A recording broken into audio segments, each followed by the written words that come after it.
trying to blend it. Oh my gosh. Hi guys, so let's try Dazzle Me Cover and Correct Skin Tint. It has SPF 35 PA+++, oil-free, 12-hour bare makeup, second skin effect, and acne-prone friendly. Ang ganda ng color. It's color pink.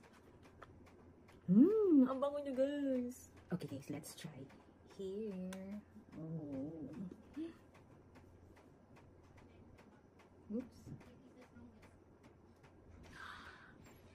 Trying to blend it. Oh my gosh. Guys, ang ganda ng coverage niya. Let's try to... Oh! Blend it, blend it. Paano ko siya i-blend?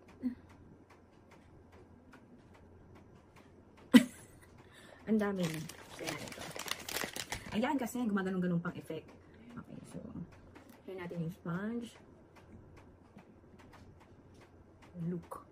Halok ko. Ang dami. Grabe guys. Ganda pala ng coverage nito. Kunti lang pala dapat.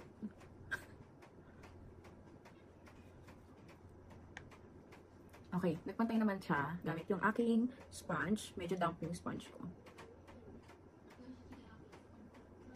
I like the coverage guys. Para na rin siyang foundation. And ang mga parang second skin nga. Mga tinan mo, parang second skin talaga siya. I love it. So wala akong concealer.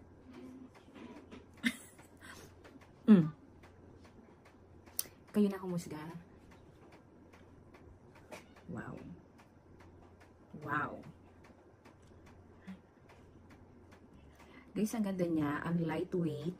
Tapos, pwedeng-pwede siya ngayong summer kasi hindi siya ganun kalagkit. And, apakagaan niya sa skin. Tapos, tingnan niyo naman, guys. Ano ba namang skin tint ito na may SPF na?